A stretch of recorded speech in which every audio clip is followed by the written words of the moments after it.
Well, we appreciate everybody joining. I think we'll go ahead and get started in the interest of respecting everybody's time and making sure that we can cover a bunch of really interesting information tonight, or today, depending on the time zone that you're in. So I wanted to introduce myself first. My name is Mariah, and I am the Chief Political Consultant on this project for America's Main Street Party. And we're so excited to have everybody here and have this conversation. And I'm co-hosting this forum with Chauncey. Pass it to you. Hi, I'm Chauncey Wadsworth. I'm a rising senior college, and I've been working here at America's Main Street Party for about 9 months now. So just a little bit about why we're here. We are pretty much here as a party to basically learn as much as we can about these two very innovative voting methods and eventually implement one of them into our nominee selection process. So before I get into the specifics of that actual process, I want to explain a little bit about the background of our party. So we're not your traditional political party. We're more of a nominating system that can be used by independent candidates to actually have a shot at beating the big two parties.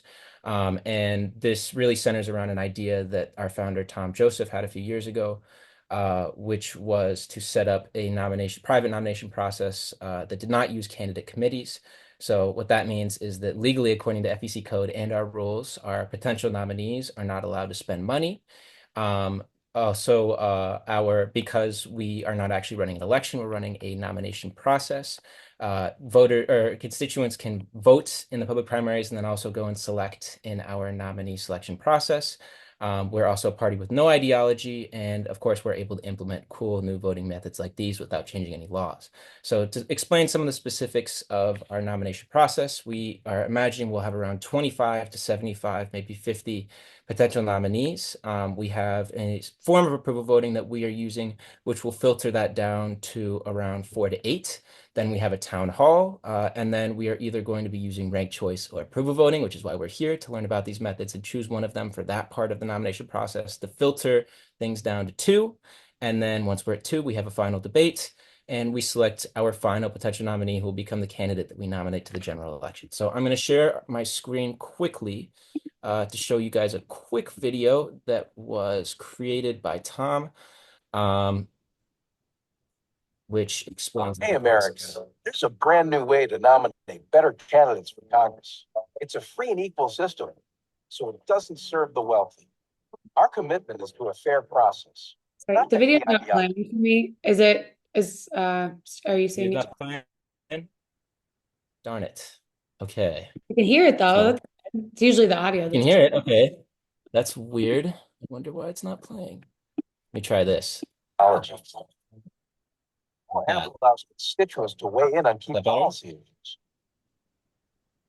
While no. potential nominees commit to this, No? Are you That's sharing the okay. correct window?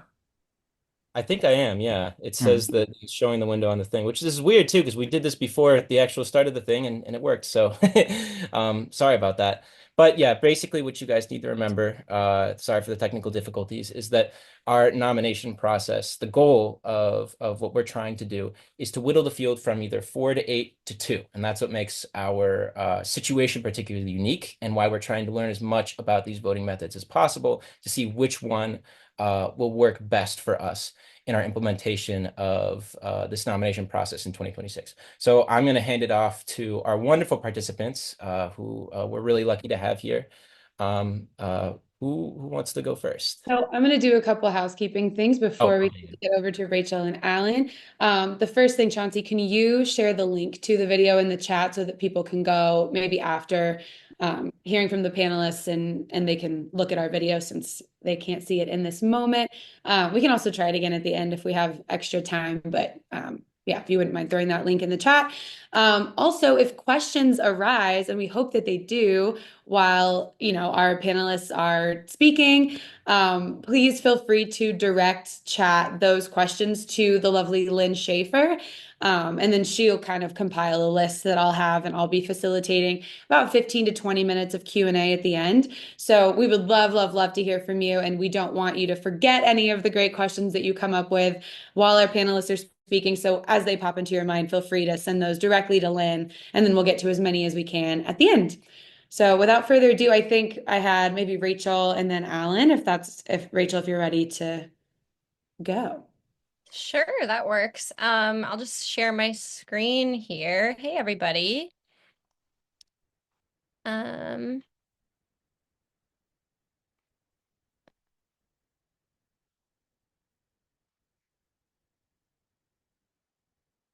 does this work? Can people see this?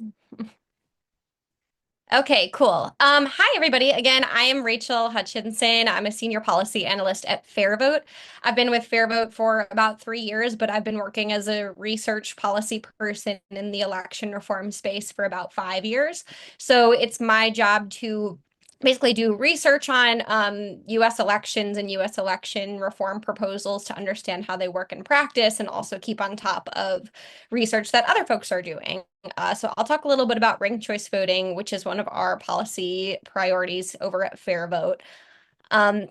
So for those new to ranked choice voting, it's basically a simple upgrade to the way we vote. Instead of just picking your one favorite candidate for any particular office, you have the option to rank the candidates in order of preference. So you can say, here's my first choice, my second choice, my third choice. And the big idea is that, like, if your first choice can't win, your vote just counts for your next choice. So this really allows you to cast your honest, true vote for your favorite candidate, no matter how viable or not they are, but also not forfeit the opportunity to weigh in between frontrunners with like a backup choice. This also eliminates something called vote splitting. So imagine you're in a particular constituency of an ideology, or you support a certain issue, and that group constitutes the majority of the electorate. But you all support different candidates. Your vote is splintered between them, and therefore somebody from like the other faction is able to win this particular election. Ranked choice voting prevents that kind of unrepresentative result from happening because people can sort of consolidate their support behind the most viable candidate in their faction without splitting votes, without having to tell people to drop out and not run. So that's sort of the basic premise. I'll just go through like an example of how it works in a bit more detail. So let's say we're using ranked choice voting to elect one candidate. You need 50%, a majority, to win. So what happens first is we count up who everybody's first choice is. So we just look at who your favorite candidate is. And if somebody has a majority, then great, they're the winner. But if not, something else happens. So as we can see here, nobody has a majority of votes. What we do is now eliminate the candidate with the least votes. In this case, that is Darius. So goodbye to Darius here. And if you voted for Darius, your vote now counts towards your next choice. So once we do that, we can see that some people preferred Berta as their next choice, some Hang Andy. on, Rachel, sorry to interrupt. I can't see, I think, the current slide from you. Is that only happening to me? Oh.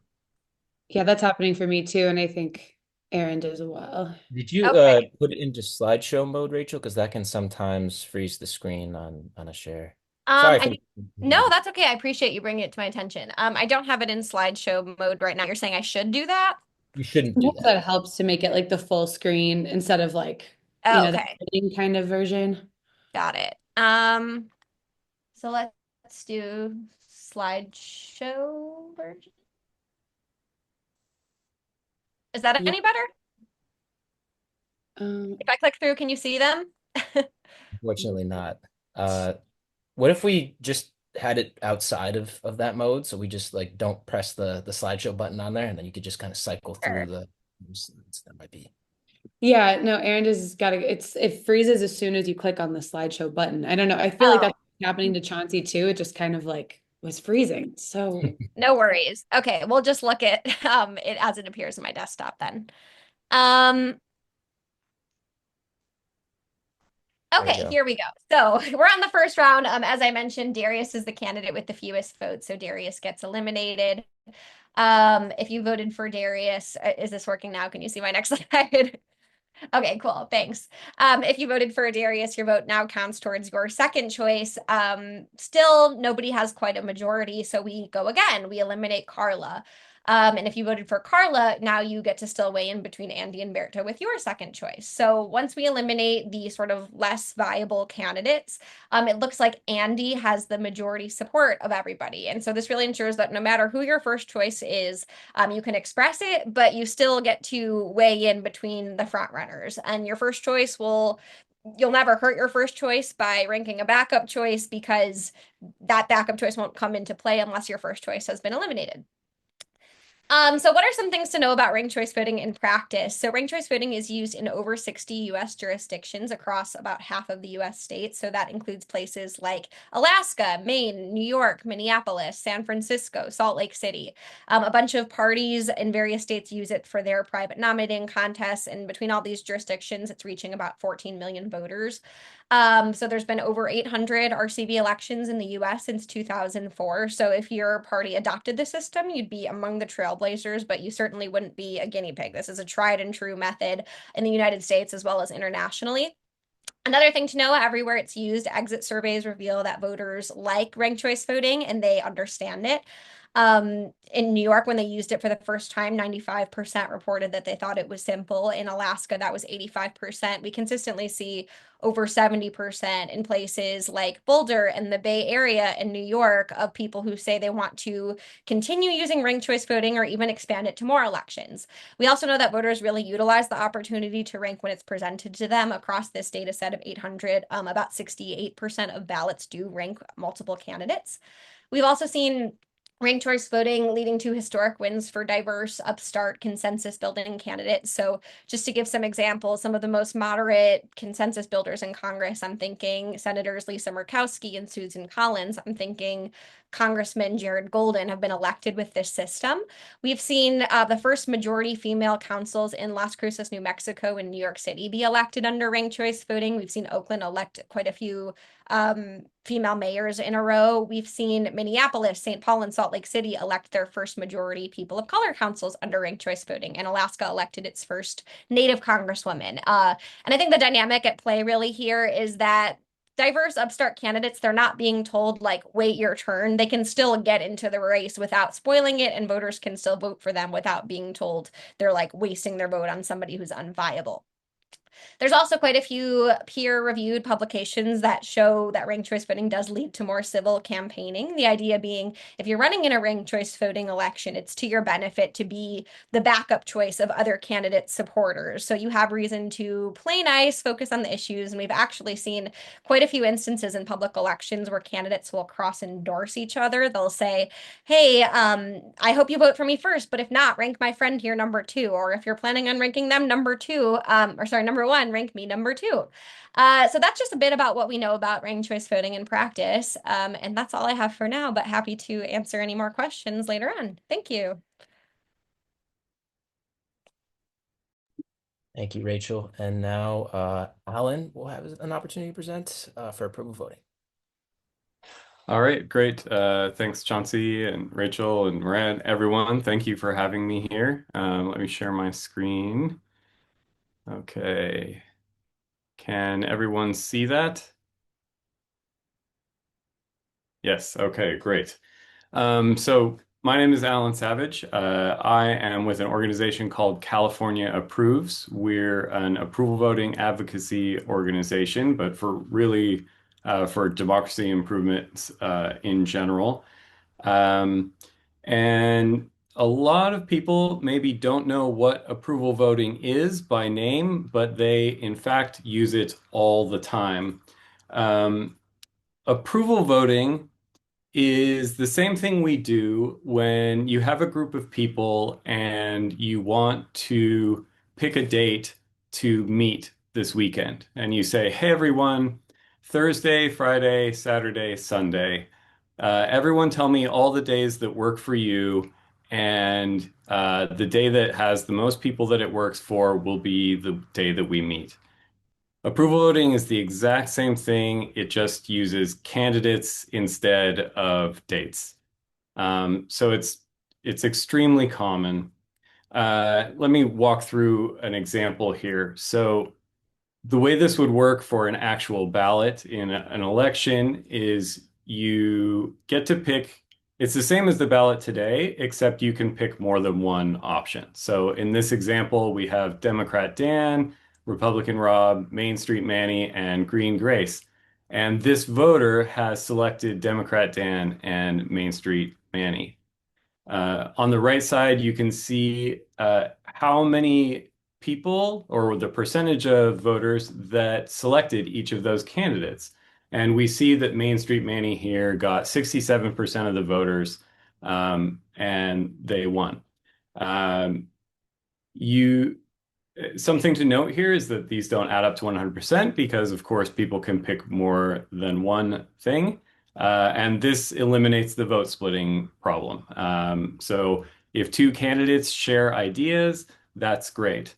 You can pick both of them, which really changes the incentives of our current very polarizing system where candidates can't really share ideas, even if they're good, because they can't share voters. So they're pushed to opposite sides, even if they should be cooperating.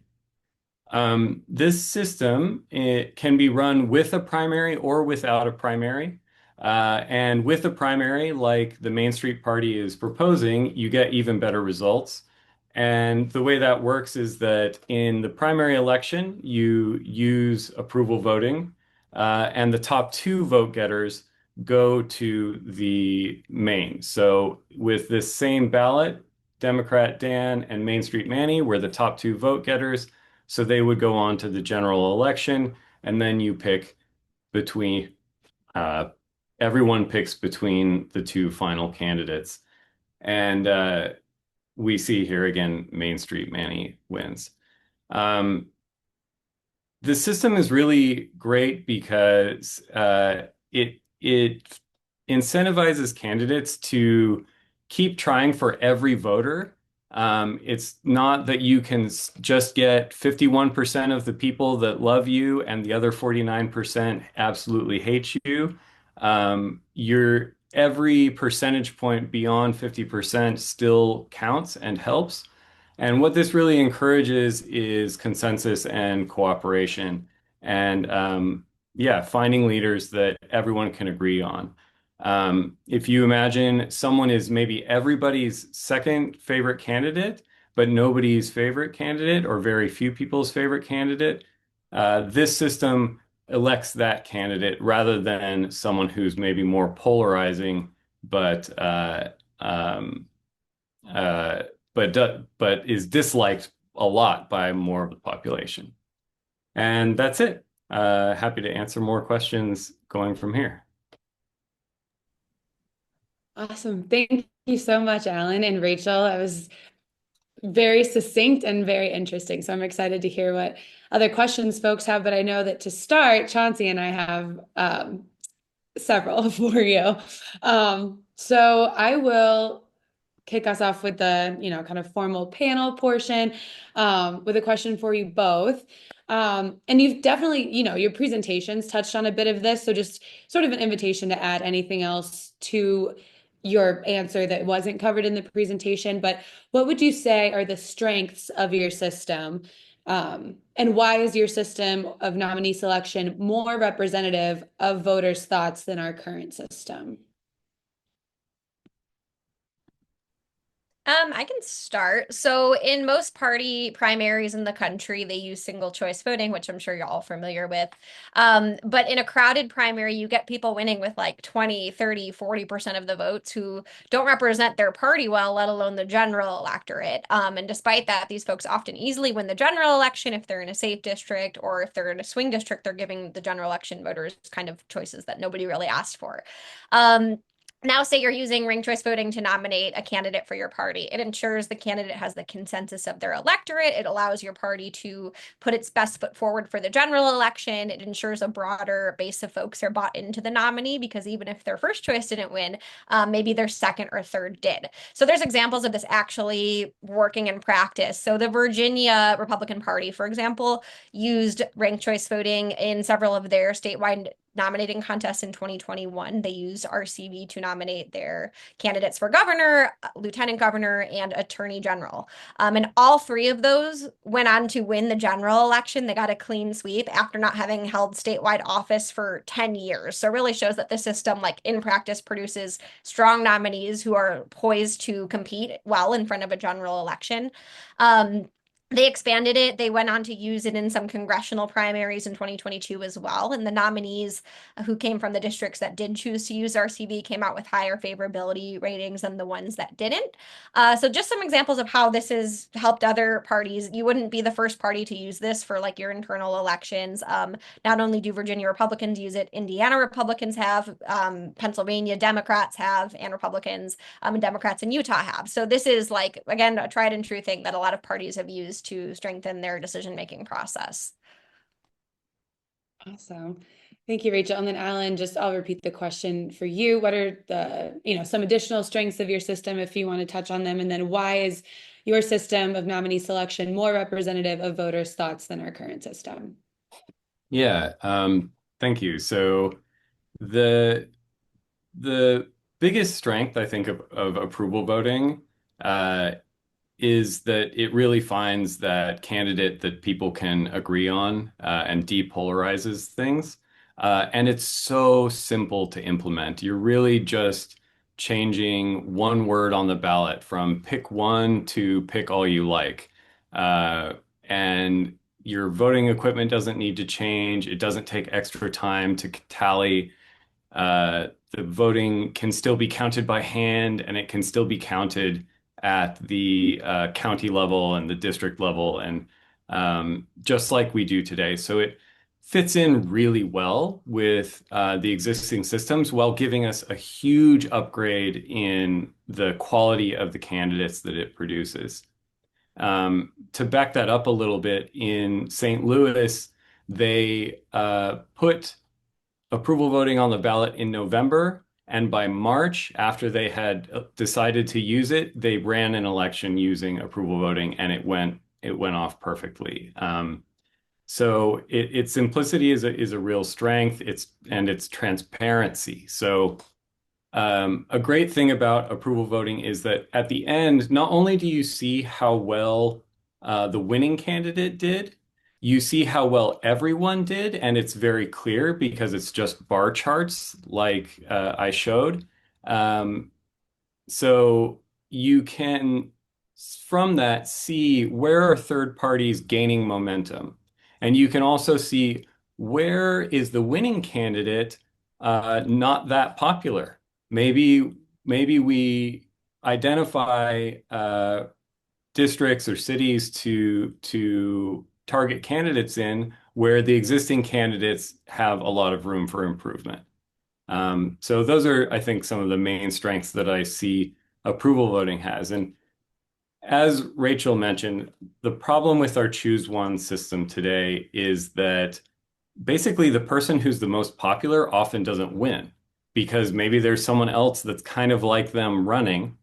And that means the most popular person maybe gets eliminated in the primary or in an early round in RCV.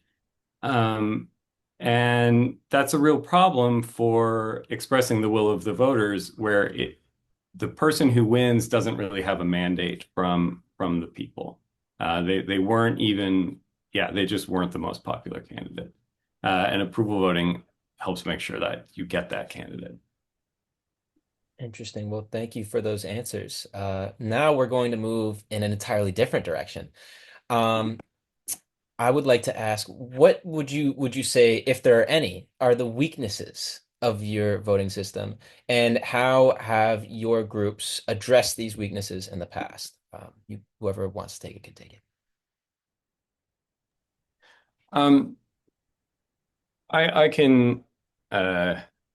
I can talk to that a little bit for approval voting. Its first weakness is that it just doesn't have name recognition, so people don't know about it, and they therefore may not trust it right away.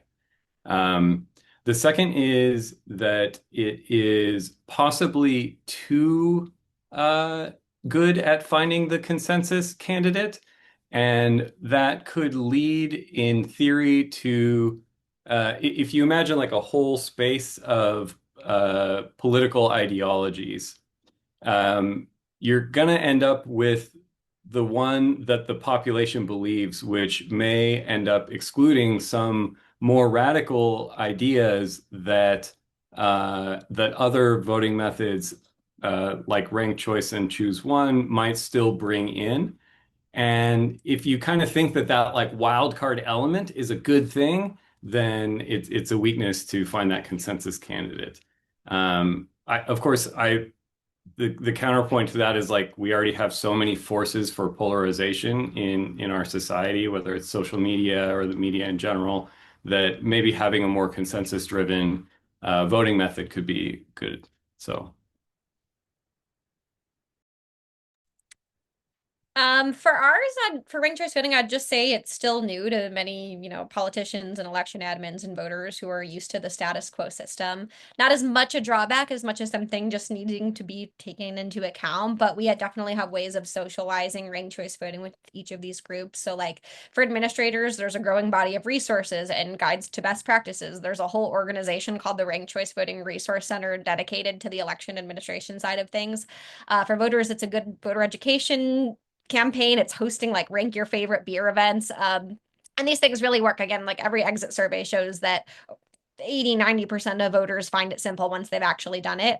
And then, for politicians, it's a bit of trial and error, like learning that cross-endorsing an opponent is actually more beneficial than attacking one. But those who have been successfully elected under ranked choice voting have been quoted as saying they really appreciated the positive incentives, that they had to engage with more folks and find support in unlikely places. And we do provide like candidate training guides on our website, basically saying, this is the strategy that people have tended to be successful at. We have all of the data that shows that voters really listen to you when you ask for their second choice votes and they follow that guidance. So yeah, that's what I'd say. Awesome. Thank you both.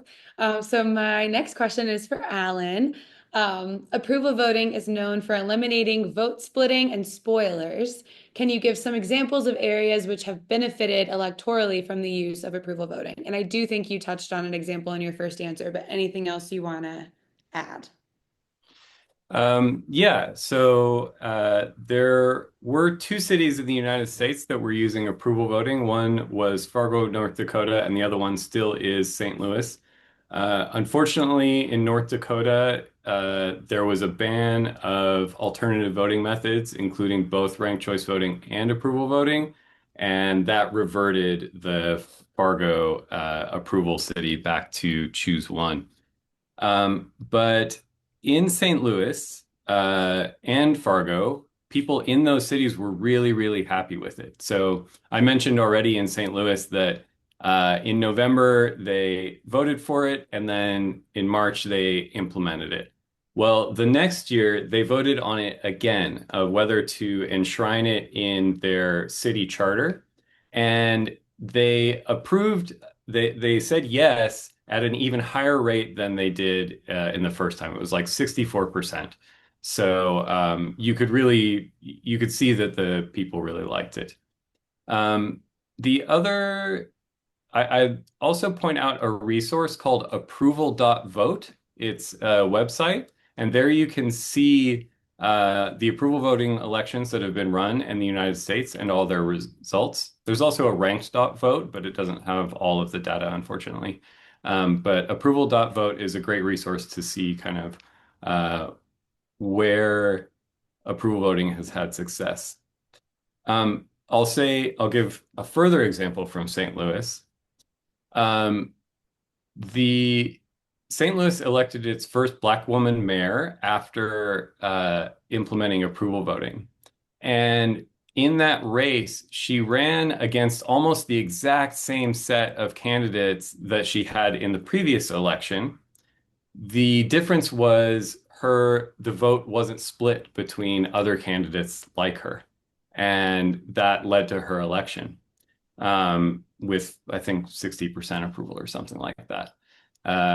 So yeah, it was a real example of kind of approval voting showing that it can fix vote splitting problems. Thanks. Thank you.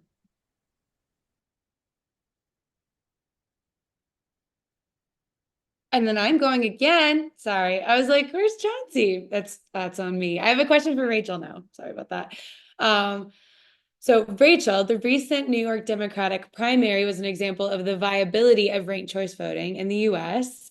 That said, it took roughly a week for Mamdani to be officially declared the winner. Is this sort of long waiting time something that should be expected from all elections that make use of RCV?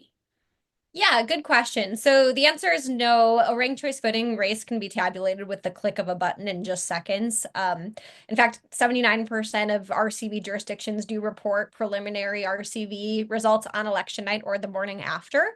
Whether it's pick one or RCV elections, we're talking about the most important factor that determines when election winners are projected is how close the race is and how many late arriving ballots there are. So in particularly close races, there's going to be a wait for accurate results regardless of whether they use RCV or not. For races that are not as close, as was the case in that mayoral race you mentioned, for those who are familiar, we're likely going to know the winners on election night. So Zohran Mamdani actually did declare victory on election night, and Andrew Cuomo conceded because they had quite a gap between them. That said, New York City could improve transparency by releasing preliminary RCV tabulations earlier and more often, which would be in line with the standard approach used in most other RCV jurisdictions.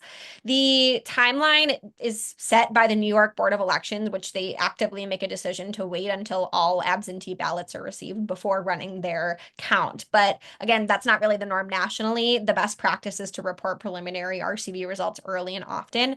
But with your group voting online, especially if you were to use this, the result would truly be instant. You could run things as they come in. So no waiting for ballot data or anything like that. Awesome. That's super helpful. Thank you. Yeah, thank you guys so much. So my next question is for Alan, back to the approval voting side. Some would say that a drawback of approval voting is that while voters may approve of a wide margin of candidates, they inevitably show more enthusiasm for some candidates over others despite approval of both groups. So my question is, how would you respond to those who want to do more than just group candidates into approved and non-approved groups and who say that approval voting doesn't allow them to do that? Does that make sense? Oh, that's a long question. I think so. You're getting at the idea that with approval voting, you still only have two options. It's either I like the candidate or I don't like the candidate. But in reality, my opinion is more nuanced than that. Exactly. Yeah. And how would you respond to someone who's like saying Yeah, that? and I would say that the most important thing is that we're going from only being able to express your opinion about one candidate to being able to express your opinion about all candidates. And that change is much more powerful than giving an opinion about a more nuanced opinion about all candidates, because the kind of the more nuanced opinions may end up balancing out in the wash. At least that's what the math has shown us. There are other voting methods that allow more nuance. One of them is called star voting, where you could rate candidates basically like Amazon products. And there's a mechanism to score them where and you do a runoff as well. And it's a great voting method, and gives you really good results, but you really start sacrificing on simplicity, and don't make that much of a gain in terms of the overall end result potentially, especially when you're talking about doing it with a primary and major election, which already lets you kind of express a more broad opinion during the primary, and then in the final election, you're going to make a hard choice between the two final candidates anyway. Awesome. Thank you so much for that. Now to Mariah again. Yeah. Cool. So this question is for Rachel. Um, so, just kind of reiterating quickly about our what our system does, you could, we likely start with a pretty large field of potential nominees and, would be able to, use approval voting at that early stage to say, yes, I endorse, anyone from that large field that I like. Eventually, through multi-round elimination, we would arrive at our top 4 potential nominees. And so, as we stated, this forum was created to help us decide which system to use in our second round of nominee selection, which is that round that's meant to narrow the field from the 4 down to the top 2, who would have like a virtual debate that folks would be able to tune in and listen to. So my question for you, how would RCV need to be adjusted, if at all, in order to find the 2 best potential nominees rather than the outright best? Yeah, good question. So there are multi-winner versions of ranked choice voting. I know the version I walked you through at the beginning was like how you choose one winner, but there are multi-winner versions, and they are used in places like Arlington, Virginia, Minneapolis, Portland, both Portlands, Cambridge, and Charlottesville, Virginia. Arlington and Charlottesville actually do use a 2-winner system, so sort of exactly what you would be using here. There are sort of 2 options for how it can work. The first one is called what we call like bottoms up ranked choice voting. It basically works like the example I showed you, except you eliminate candidates until there are 2 instead of 1. So there are your 2 nominees. And then there's another one called proportional ranked choice voting. This also works like single winner ranked choice voting, except instead of one candidate winning with 50%, you have several candidates, in your case 2, winning with a smaller share. So like in a 2-winner race, you would need 33% of the vote to win instead of 50. Either way, you would end up with a representative set of 2. The systems are designed so that if your party has, like, let's say 2 main factions between you, someone from both will most likely advance, and you'll really have that representation in the last round. That's the kind of result we've seen happen in Arlington and Charlottesville. And another important thing to note about these systems is the voter experience is exactly the same. All the voter is doing is just like ranking the candidates in order of preference. So, yeah. Awesome. Thank you. Those are exciting examples. I appreciate it. And then I think it's me again. I have a question for Alan. So as I mentioned, we use approval voting in our first round of nominee selection. Why would it also work in the second round? And I know you did touch on this kind of specifically, but I want to give you a chance to add. Yeah. So, in the earlier rounds, maybe there's quite a few candidates and people don't have the time to research every one of them in as much depth as they want to. And in the next round, they do have the time. And maybe even from that first field of candidates, none of their preferred candidates make it to the second round. So now this gives them an opportunity to express their support among the remaining candidates. It will likely do something a little bit different from the way ranked choice works, where if it's going to find the way that the wind is blowing, like are people leaning towards candidates of this type or of this type, and then those 2 candidates will likely be the ones to advance. And in the final round, you'll make a more nuanced decision between those candidates, which are likely already very maybe close together. Gotcha. Thank you, Alan. All right, now it's me for the next 3 questions, which is exciting. So my next question is to Rachel. A lot of people say that one strength of ranked choice voting is determining the candidates with strongest support among the people. Is this true in your opinion? And well, obviously you've given a lot of examples, but are there any other maybe smaller examples that you'd like to give that you haven't really thrown out there yet? Because I know you guys have both thrown out a lot. And before you answer, just wanted to remind everyone that coming up is the Q&A round where you guys can ask questions, not just us.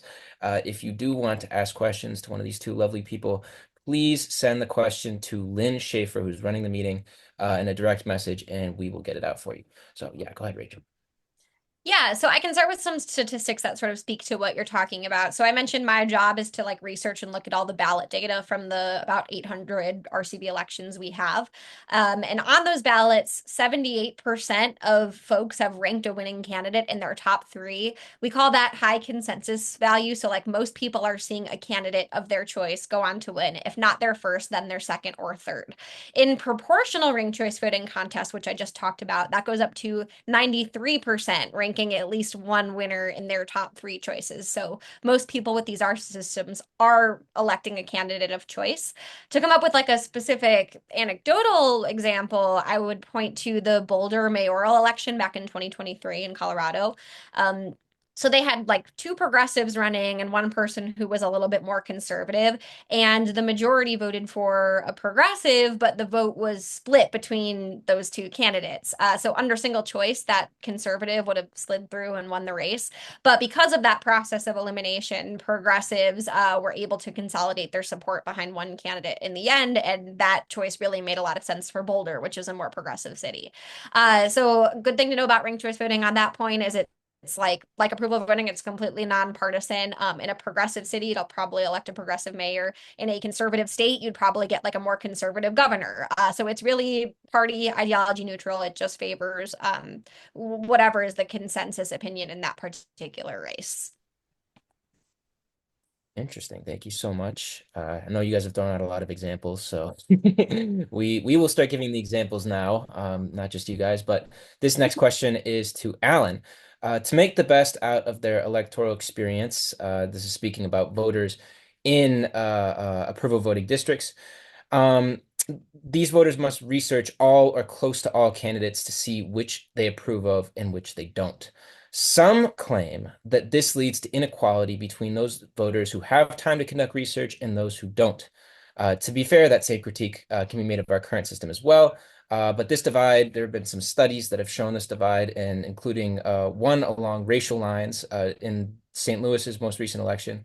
And after its first approval voting election, a political science determined that white voters were actually more likely to cast multiple votes than black voters, giving white voters more overall power. Would you say that these claims are valid? And if so, how can this inequality be combated? If not, why? Every voter's ballot is weighted equally. So no one voter ends up with more power than any other.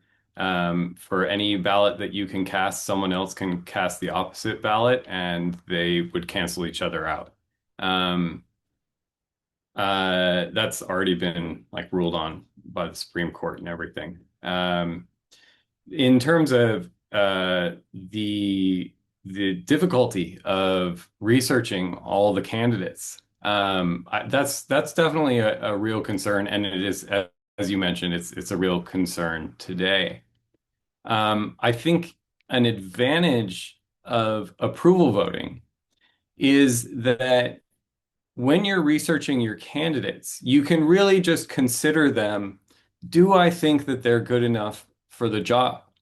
Whereas today, or with ranked choice voting, you have to compare them against every other candidate and against whether you think that candidate has a chance of winning, things like that. Like, will there be vote splitting, things like that. And that's much more complicated process.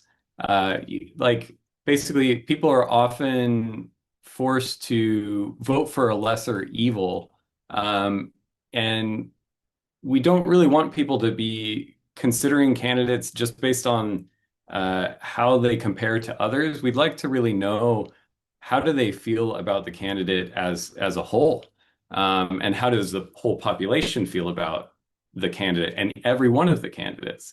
So it can make it actually easier for them in the end, because they can just consider each candidate at a time without comparing the others, to answer your question. Thank you. Interesting. Wow, that was an interesting answer. Thank you, Alan. Next, I have another one for Rachel, and this is going to be the last of our questions for me and Mariah. Or one more, I guess. No, I don't think we have one more. But yeah, this is for Rachel. Then we're gonna go to the Q&A round. So get those questions going if you guys have anything to ask these two people. But for Rachel, there have been a few discrepancies with vote counting that some say have resulted from the complicated nature of ranked choice voting. One example is in 2023, a data entry error went unnoticed in a California school board election, leading to the wrong candidate being declared the winner. How can we prevent discrepancies like this from happening again if we are using this system in America's Mainstreet Party nomination contests? Yeah, so the cause of that particular error was human. The county registrar just selected the wrong button. It wasn't a software error. Once the right setting was chosen, the accurate results were generated with just the push of a button. And that kind of error is far from unique to ranked choice voting, unfortunately. In Oakland alone, the city clerk and county registrar made several errors in 2022 and 2023. So human error is unfortunate, but it's not a flaw of RCV. It's not specific to RCV. It's just one of those things that happens sometimes. But good question. Thank you. Awesome. Yes, Chauncey was right. That's it. We had 10 questions, so some of them were for both panelists. So I am thrilled to say that we have more time than I expected for Q&A, and it looks like we also have a good number of questions rolling in. I think we'll be able to get to all of them, which is fantastic. Just want to reiterate that if you have a question for Alan or Rachel, of course, send that to Lynn. If you have a question about America's Mainstreet Party and our system, Chauncey will be taking those questions. So feel free to toss out any that you want to hear from one or all of them. And I'll just be calling on people. So let's start it off with Ben, who had a question. Don't know why that did a thumbs down. Sorry, take it away, Ben.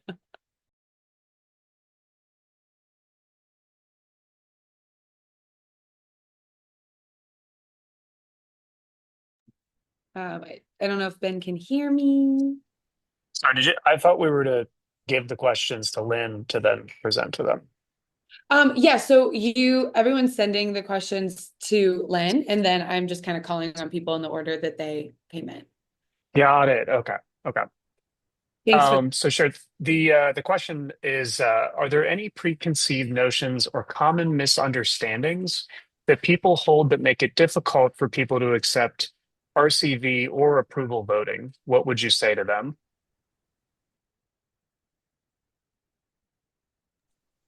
I can jump in first. So, I guess a common one is like that it asks more of voters and it's harder than single choice voting. But when given the option, voters have always wanted, and reform has always gone in the direction of giving voters like more choice and more autonomy and greater expression. With ranked choice, we rank things every day, what we want for dinner, our favorite movies. Polls show that voters understand it, and each cast vote record shows that voters engage with it and use the opportunity. Another misunderstanding is that you do have to like rank and compare every candidate. You don't. For many, it's sufficient to just rank your honest favorite and then have a backup choice among the front runners. And data shows that voters actually really get this logic. People are more likely to rank a backup choice if their favorite candidate is not a front runner. So they know that they're going to need that backup choice.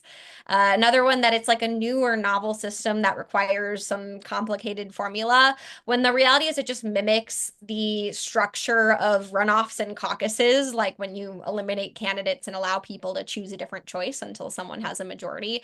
We've been doing that kind of thing since the start of this country. It's basic addition and subtraction. The only difference is that it's instant. You don't have to ask people to return to the polls for a runoff or shuffle around a caucus room for hours. And it's also commonly used abroad. Australia has used it for about 100 years. Northern Ireland does too. So that's some of the things that come to mind for me. Awesome. Thank you for that question and for that answer. Alan, did you want to respond to that, like about preconceived notions that people might have and how you would respond to those? It's funny. So approval voting, I think people don't have many preconceived notions about it, except that they sometimes get it confused with ranked choice voting because that's the alternative voting method that they've heard about, even though they've probably used approval voting 10 times more in their normal life, like just picking dates and things like that. But it's so simple that I haven't found many people don't understand it or come with too many misconceptions. Cool. Thanks, Alan. So next we've got a couple of questions from our AMSP founder, Tom Joseph. You want to ask those, Tom? Yeah, these are both for Rachel. Uh, when reducing from 4 to 2, should voters be required to rank all 4 or have the flexibility of ranking just 1 or 2? Yeah, I would say the flexibility, that's standard practice. I think actually it is the practice everywhere that uses ranked choice voting is letting voters choose how many they want to rank or not. So, you never have to put somebody on your ballot who you don't want to see when you only have to express as many preferences as you actually have. Oh, darn, I'm such a control freak. I was hoping it was going to be the other. My other question is when reducing, and I guess this is leading to this, when reducing from 4 to 2, is it then necessary to re-rank? Like if you're doing this proportional ranking, is that like a better application for this? Because maybe you can just take the flat result. You said it Yeah, need to be like above a third or something like that. Yeah, I mean, if you wanted to skip the final round and just go from 4 people to finding out the winner, you could certainly do that. That's sort of what they do in Alaska, where you have 4 choices in the general election and you use the single winner version to decide on one. A lot of like data and just talking to voters show that voters really like to have like more option at the general election when the field is widest. So yeah, that's certainly an option, is just using it to start from the crowded field you might have already. No, I think that was misunderstood. I was saying Oh, that sorry. we have 4 candidates and we're Yes. going to 2 and Mhm. they do a ranking. And I was thinking if they were required and you come up with a result, do you have to take the 4th person out and re-rank, or can you, because it's a top 2, could you just go with the top 2? Yeah, you could just run down until you have 2 candidates left. Does that answer your Yeah. question? Sorry. Yeah, I was trying to understand what you explained proportional rank choice, if that was, if I understood that. Oh, gotcha. Yeah. Proportional does work. Like it similarly has like a process of elimination. It works just a tiny bit differently, but I'll send a link in the chat, describing the differences between the two. But yeah, that's a Thank you. fair question. Cool. Thanks for those questions and those answers, Rachel. And then I see that Jim Carroll has a couple of questions next. Sure. Okay. Well, in the interest of time, I guess I'll start maybe with my main question and see if we have time for the others. Uh, so, currently, right now, there's not a lot of places in the United States that have multi-member districts. Portland, Oregon is one. And one of the things that allows is uh, the ability to have proportional representation. And one of the things that one of the benefits of ranked choice voting is that it will do both, it'll work for both single member districts and multi-member districts. And so it's one system that can cover both. And again, that's what's done in Portland, Oregon. So the question is approval voting. I'm not sure. Can it do also proportional representation in multi-member districts? Yes, it can. There are versions of approval voting that work for multi-winner elections by kind of reweighting ballots after like the first winner is chosen. So it's basically like somebody wins that first seat, then you half the power of the votes of the people who got that seat, and then add it up again. I think California Approves mostly focuses on approval voting for single winner elections, but there are proportional methods. Okay, great. So looks like we still have some time. So my next question was the ranked choice voting, because it's been around longer. There's a lot of legal precedent that's already been set with it, has a long legal history. It's been challenged quite a bit and has stood up to kind of judicial scrutiny.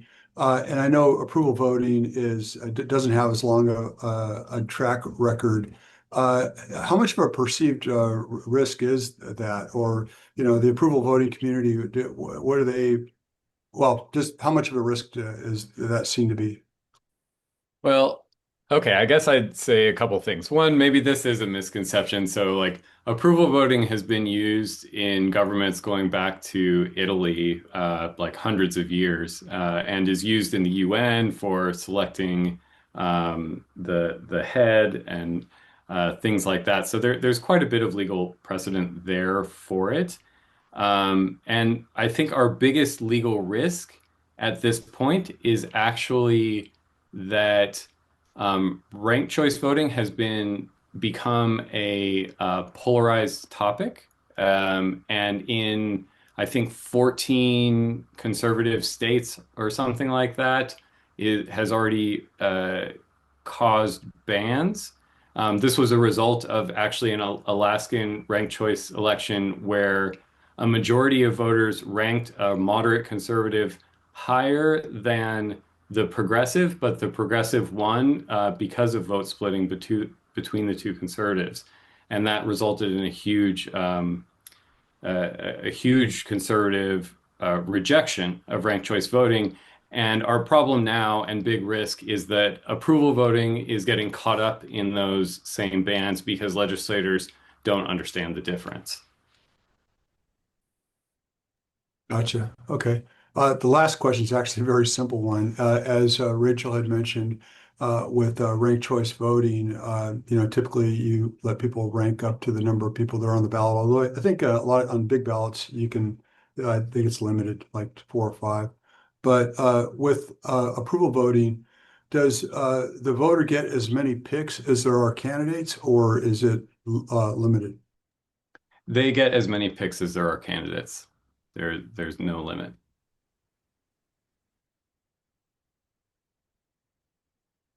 Thank you for those questions, Jim, and for those answers, Alan. So then I think, Aaron, am I pronouncing your name correctly? I have a friend who spells Oh, his name the same way. oh, it's Arend. You have a friend who spells it Aaron. the same way? Yes, but he pronounces it Aaron. Okay, Aaron. Amazing. Sorry, I've I been don't meet them saying it very often. incorrectly.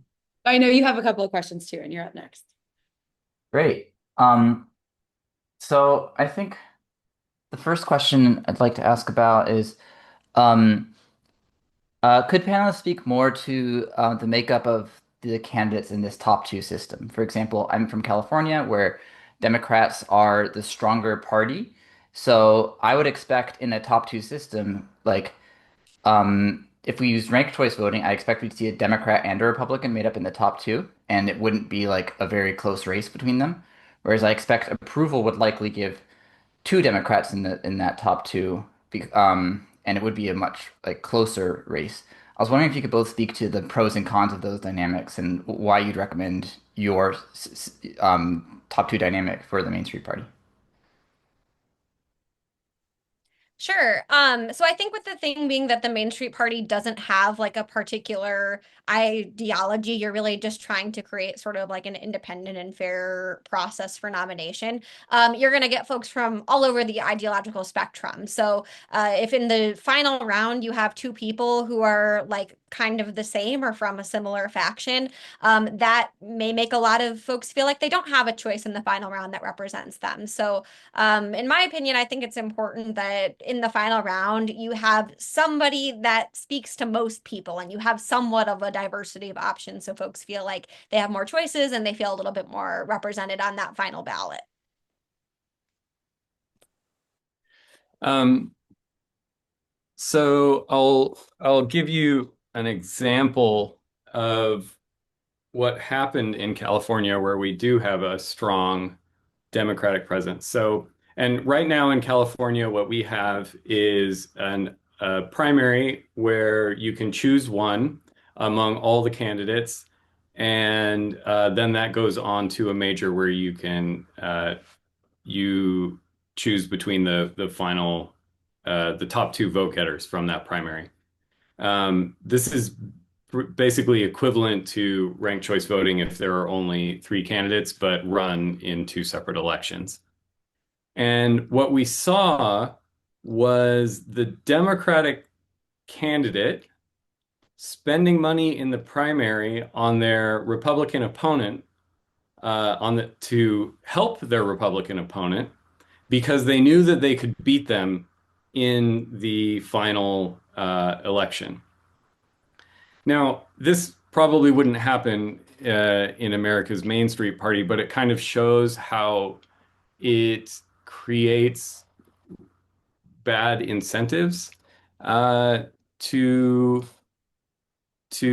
not just like when it's clear that the result is going to be a Democrat, it's better even for Republicans to be able to voice their opinion and maybe moderate that Democrat than it is to give them a candidate that can't actually win.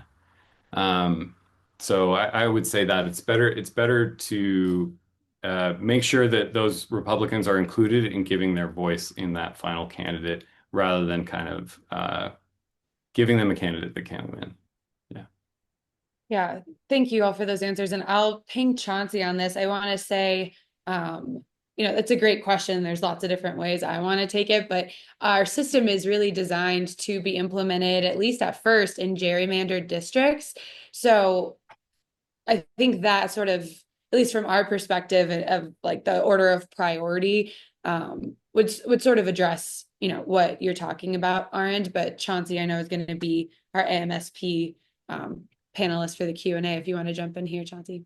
Yeah, Mariah's totally correct. We really don't, well, at least for 2026, we won't have to deal with vote splitting because we will be running against candidates who tend to be virtually unopposed. That's one of the really special parts of our system because those candidates aren't just always unopposed, but they're also significantly weaker.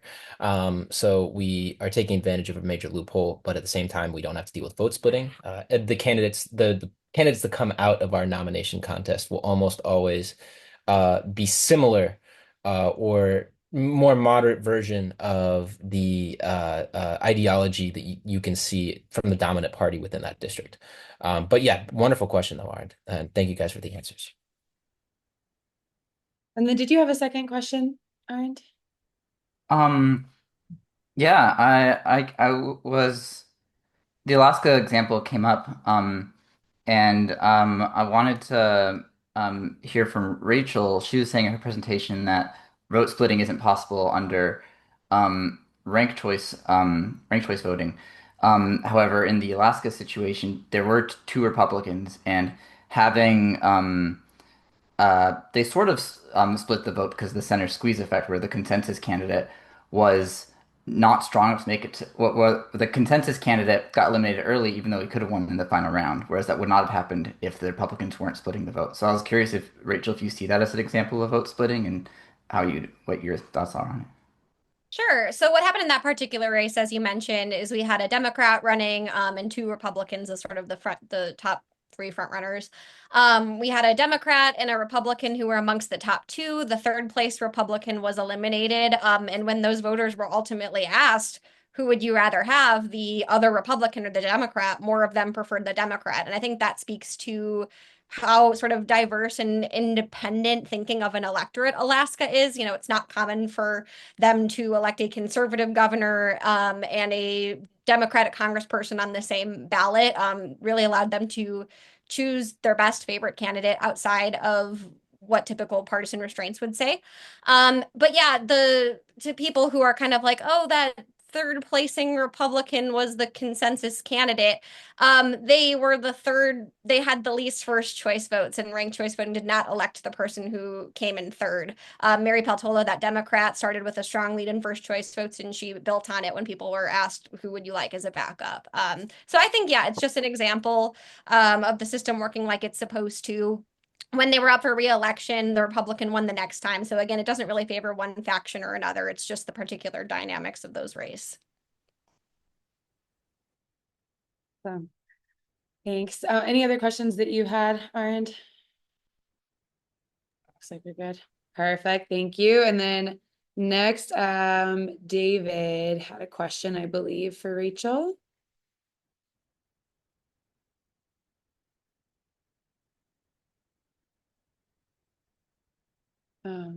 If you can hear me, David, you're up. Not in a location where you can speak. Will you just copy and paste what you sent to Lynn in the chat and I'll read it for you?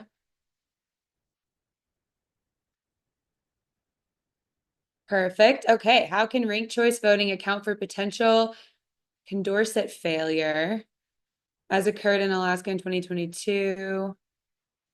Is this what we were talking about? Is this different? I'll let you take this, Rachel. Yeah, sure. So he's talking about it like Condorcet, which is sort of a one criteria that people use to judge election systems, like in academia. It basically just means like, did whoever would have beat every other candidate in a hypothetical head-to-head race win the election? And in like over 99% of ranked choice voting elections, according to the ballot data we have, the answer is yes to that. And in the two cases where it didn't happen, it's because that like Condorcet person was someone who didn't have very much first choice support. They might have been like a deep backup choice to many. But what ranked choice voting really does is it like takes the compromise between who not only has strong first choice support, but who can also get some strong backup choice, so sort of balances those two things. Like it's an interesting academic question, but in practice, ranked choice voting adheres to it almost all of the time, and when it doesn't, it's sort of for good reason. Yeah, thank you, Rachel. So I'm kind of scrolling back up. I know that those are all the questions that I've heard that Lynn has received direct message. So I thought what Brian posted in the chat was really interesting about Alaska, that their biggest issue involves the party's role in the process. And Brian said many Republicans want to be able to primary Lisa Murkowski. In last year's congressional race, Republicans pressured two candidates to drop out of the race, and Democrats failed to remove one through the courts. How the system incorporates parties is very important. So I know that's not a question, but I thought it was an interesting statement. So I don't know if you want to, I know, Rachel, that's like the third thing I've been like, Rachel, take that. But if you want to have anything to respond to that, I think it's interesting. Yeah, no, I totally agree. I think the political parties are going to always learn to try and adapt to whatever their system is and use it to their advantage and learn how to run a smart campaign. I would definitely say parties are learning to do that with ranked choice voting. They're learning in their primaries that it's a way to nominate strong candidates. They're learning in general elections that it's a way to sort of avoid the spoiler problem. It's a big part of our work to make sure we're working with people all across the board, those involved in the parties. Those who are really doing like grassroots anti-party kind of work. So yeah, I agree that in any kind of election reform, you definitely want to be in contact with the party folks. Cool. And then I also saw someone mention that Australia does like force you to rank all candidates. I know that is outside of your jurisdiction, Rachel, but do you know why they would? Like, do you know why they do that? Yeah, no, that is true. They have compulsory voting in Australia where everybody has to go to the ballot to vote and you have to rank all of the candidates. Certainly an interesting and cool idea that they do that. Our American political culture is a little bit different. Like people don't want to be told that they have to vote. They don't want to have to put candidates on their ballot they would rather not. So yeah, interesting. I think it's just a bit of a political culture difference. Cool. Um, well, those are all of the questions that we've received, and they're all fantastic. So thank you all for your participation. I know I have learned so much. Oh yeah, thank you, Clay. You did post maybe intentionally confusing question, but I would love to, if you want to chime in and kind of explain what you're asking, and then hopefully we can get you an answer. Yeah, can you hear me? Yeah. Okay. So the most compelling, I guess, single factor for me in this whole field that I've been active in for the last 20 years is voter satisfaction efficiency or Bayesian regret, either way you want to express it. It's the same basic concept. It's interesting to me, maybe because it's so esoteric, it's not as frequently brought up, but I think it's the most compelling argument. And I'd love to hear more about your respective thoughts on that as well. Alan, you might have some background on that. Okay. Yeah, I'll take this. It's for me a tough one to sum up, but there have been simulations where we took different voting methods and simulated how a bunch of different voters under a bunch of different strategies might vote under a bunch of different scenarios. Um, uh, and checked how close was the winner to kind of the ideologies of those simulated voters. And using something called Bayesian regret, which is I'm not sure I can give a good explanation of, but basically it's talking about how much how satisfied are you with the result.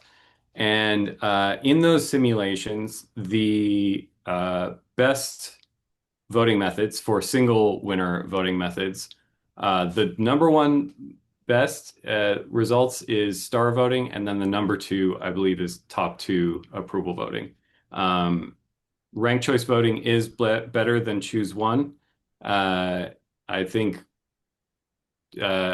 choose one with a primary gets us at like 90% and ranked choice at like 92, and then approval was at like 98 and star at 99 or something along those lines.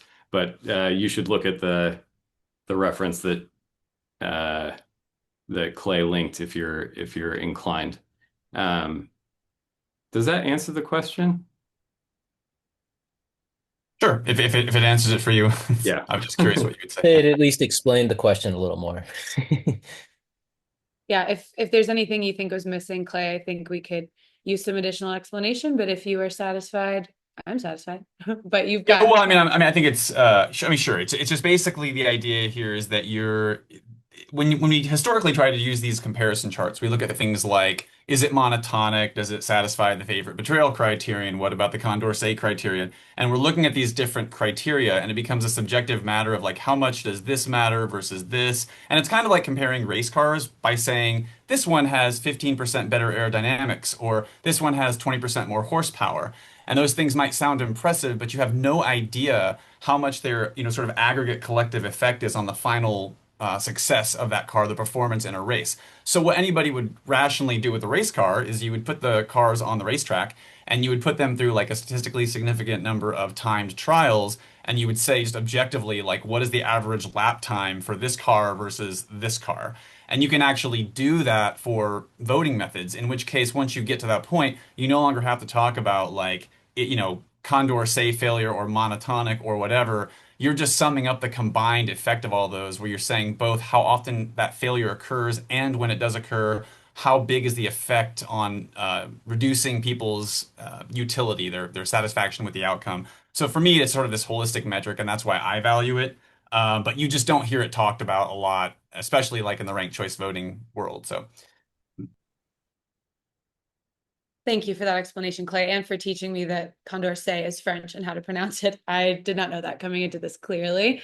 I don't think I've missed another question except for Sarah's, who asked about backlash against RCV over the years, potentially about oversold claims or potentially misleading campaigning.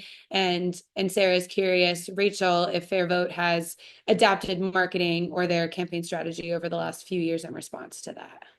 Sure. Not in particular. I think backlash is going to happen whenever you're growing fast and challenging the status quo. But ranked choice voting, it continues to win at the ballot box. It's won 32 of the last 33 city ballot measures. It's used in the largest cities in 10 states. So I think that is a reflection of letting the data and the anecdotes speak for themselves and the growing momentum.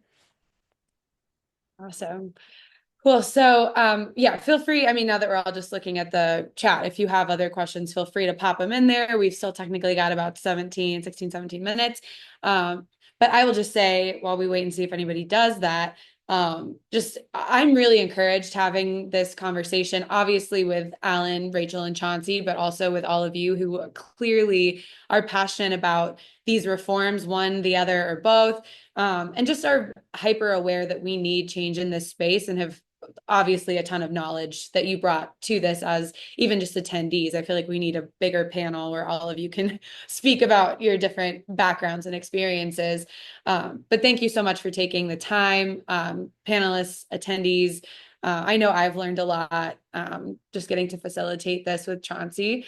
So yeah, I think that's it. I don't see any other questions popping up in the chat, but I'm going to throw my email in here so that people can reach out to me and Chauncey if you want to do the same. in case you want to continue the conversation, especially as Chauncey and I go around America's Main Street Party and what we're building, we would always love to connect and talk more about that with you all. So feel free to reach out. I put 2 E's in there, right? Yeah. And I also just wanted to say, like, I know this is we came up with this idea at American Democracy Summit, and the first thing that I saw when I was there was just how divisive this debate can be between different voting methods. And I just want to point out that we just had like an hour 15 long conversation that wasn't divisive, that was completely civil, and that I think at least I learned a lot from. So I don't know. This for me. This is something that I'm really happy about, and I really just want to thank everyone so much for being here. So Mariah and I obviously left our emails in the chat. And yeah, if you guys ever need any more information about AMSP and our mission, feel free to email us. So yeah. Well, and yeah, Rachel Allen, if you want to throw contact info, feel free. No pressure to do that. Yeah, thank you all so much for attending.